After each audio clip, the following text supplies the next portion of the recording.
Tuesday night is pool league, and I play on the Old Oak team. I always carpool with my buddy Jack Parker. He lives a few streets over, and he and I do the driving duties 2 weeks in a row. Otherwise, one of us would drive to all the away matches. My wife Lee is friends with his wife. I've always had the impression that Elaine has a thing for me. She flirts with me more than Lee does with Jack. Traveling to and from the matches, Jack and I have our little tiffs, of course, especially when I'm driving and he's full of beer. He hints that he and Elaine would like to try an open relationship. I often get the impression that he's inviting me to make an exchange. They call it lifestyle these days, but it's not for me or Lee. On Fridays, I usually go for a beer after work. The pub is called The Talbot and is next door to my company, Barclay & Company. I have a friend at work, Mark Long, who goes with me. He's about 10 years older than me and is actually the manager of the department I work in. I feel a little sorry for him. He's been divorced for years, but still seems to pine for his ex. He lives in a big old house by himself and never goes out on dates.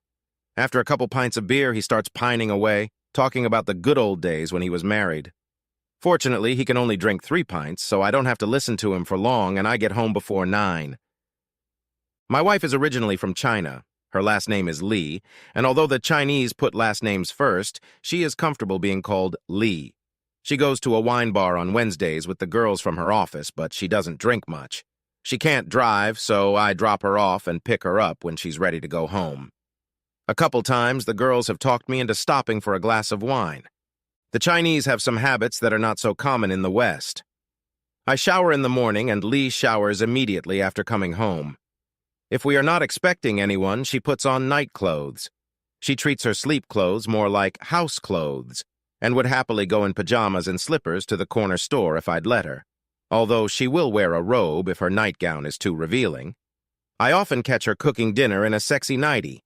The other thing is that I'm always naked under my pajamas, but she, whether it's a nightgown or pajamas, always wears panties. I've never known a woman with so much underwear. Not bras, she's quite petite and only wears them to work, but panties.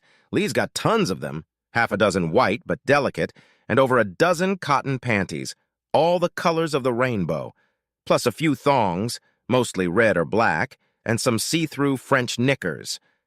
Sexy stuff, purely for my benefit. And one morning we were in the bathroom where we have shelves for cleaning supplies and spare toilet rolls. Hanging around the edges were 3 pairs of panties. The French panties were left over from our sex the night before. The other 2 were pink and lilac. Lee, why do you wash your panties when you take a shower? Ace. What? She spit out the toothpaste. Roommates. When I was in university, we lived in a threesome, me and 2 men. I always felt awkward putting my panties in the machine with their stuff, so I washed them when I showered and dried them in my room. Would you rather I hung them out on the washing machine? No, they add color. I was just curious. Soon there were clues, trivial things that popped into my head. It started after the pool match. On the way to the car, Jack sent a message on his phone. You do this every time we play. Who are you texting? Elaine. I do it after every match. I send an OMW. What's an OMW? On my way. The next week I was driving. White Hart is the furthest stadium from us. 2 games turned into a safety battle and we finished late. He sent his message while we were in the car. I couldn't see it, but it was definitely 3 quick emails. It meant nothing until the following Saturday. Lee and I were at the supermarket, and Lee was waiting for fresh fish to be weighed and cleaned. Playboys, Elaine accused. Where did you and Jack go last Tuesday, Neil? Oh, hi, Elaine. I explained why we were late. Jack was supposed to call me. I was waiting. I frowned. It didn't make sense. He texted her. The following Friday, I had drinks with Mark. Before I left, I stopped at Gentleman's. On the way out, I stopped to chat with a coworker and looked back at Mark. He was sending a message on his phone. It looked like 3 letters. Walking home, I thought, if he lives alone, who is he texting? It was pool night again, and Lee and I were having dinner. I had already changed into jeans and a sweater. She was wearing a towel robe over a sheer nightgown. I dropped my chopstick, and as I lay under the table, I noticed that her knees were spread. She was wearing her usual weekday panties, dark blue, so the pair she had been wearing all day was hanging in the bathroom. When I got back from the match, Lee looked sexy. We won easily, and I was horny. "Turn off the TV and drop your panties," I commanded. She laughed and did so. After I had messed with her, we lay there panting and panting. "I guess my Neil did a good job today," she said. "Sure did," I replied. "They only won one game." My hero. And now that I've gotten rid of it, I said, I need to go and get rid of the beer. For men, peeing is a moment for introspection, like picking your nose when your car is at a red light. I rinsed off the water and watched the blue water swirl around the pot, as blue as her panties. I looked up to the shelves, and there lay her dark blue panties that she wore during dinner. I stopped breathing and reached out to squeeze them. They were still damp. On the other side of the shelf was a lemon-colored pair, not as damp. Those must have been the ones she wore to work today, so now Lee was probably getting back into the pink thong she was wearing when I had just fucked her. The lemon panties are for work, washing them at home. The blue ones are for dinner, and she washed those too. Later, I thought it over. Not much reason for her to change her panties again. Elaine said she was worried. What if Jack sent Lee an OMV, and Mark did the same? Those messages might mean I was on my way home, not them. On Friday, I went to the pub again. Early the next morning, I checked her phone.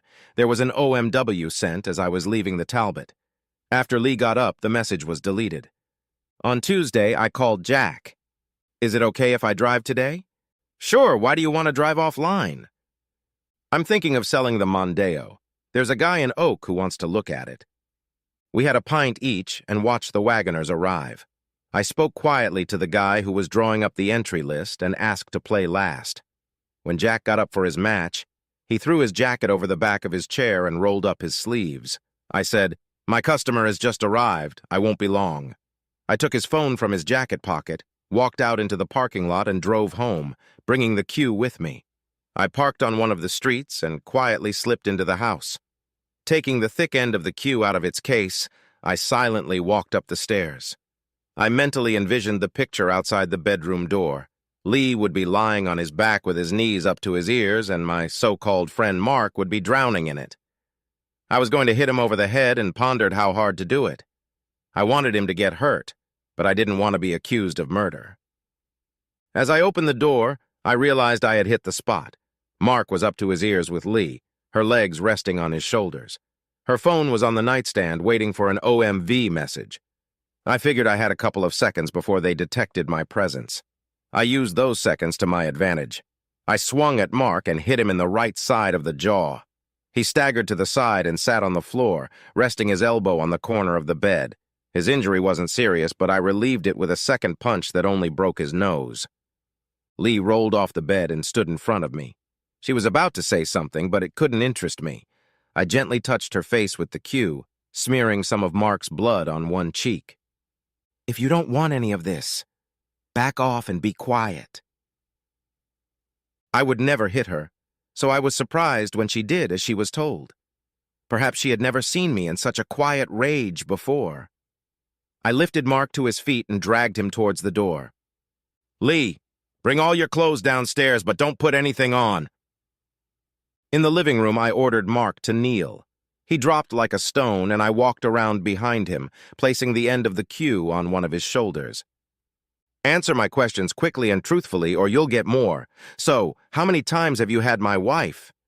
He glared at her as she appeared with the rolls of clothes. I gestured for her to drop them. He thought I would check his answers with Lee and Jack and answered. "6, he said. "Always on Tuesday?" "Yes. How did you get here today?" "By car. It's around the corner." That was all I needed right now. "Lee," I said, "lift up your panties. Mark, stand up." I didn't have time to check what she was wearing. It turned out to be a lacy black thong. I made her kneel in front of him, and he reluctantly got into them.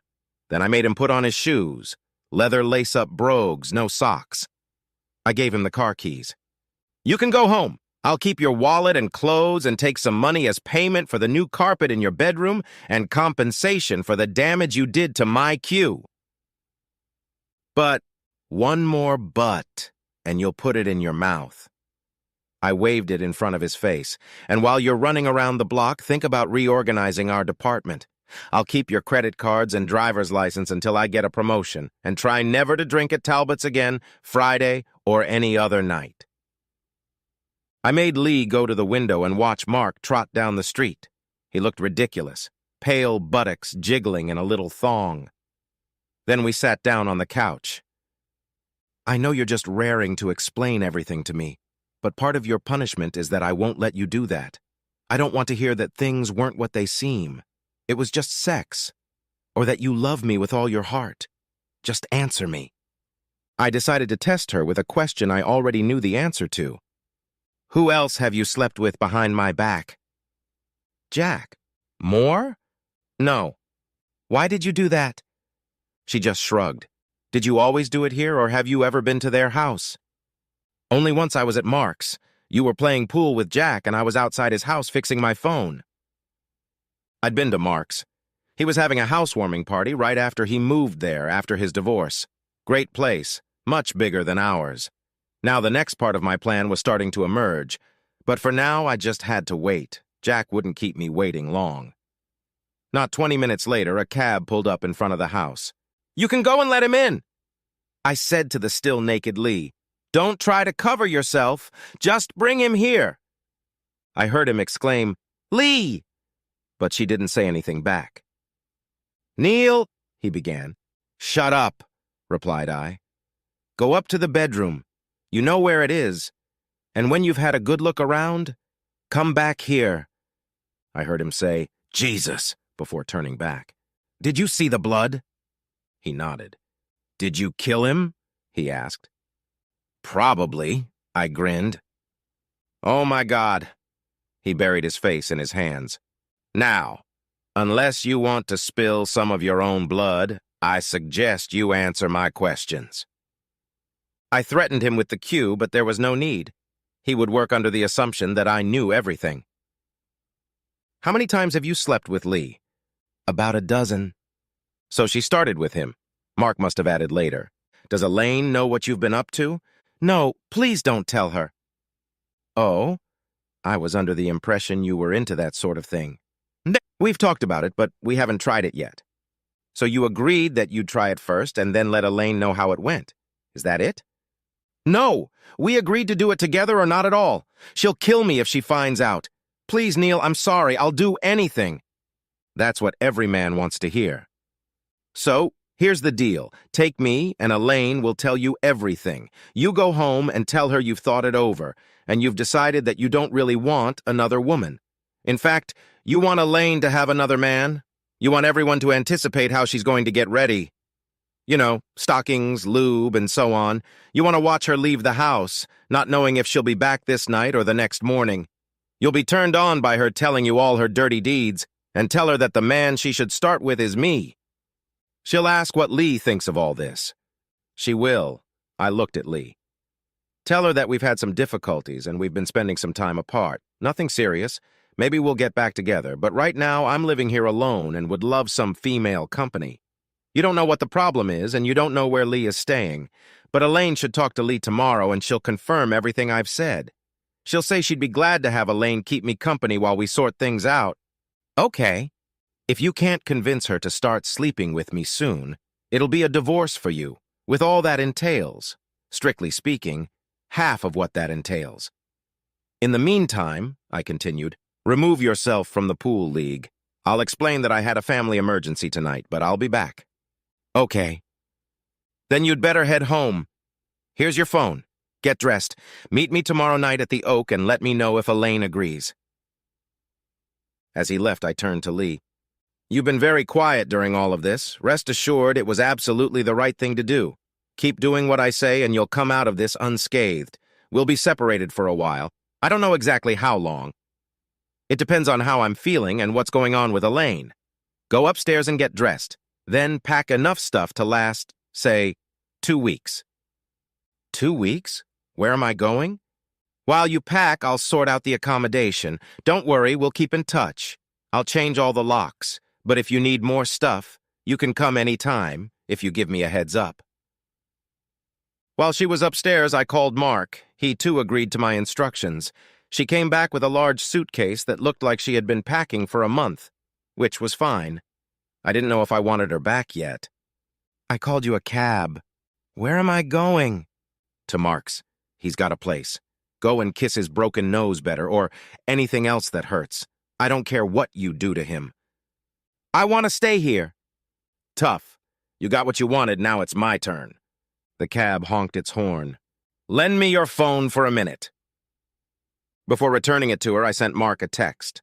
OMW.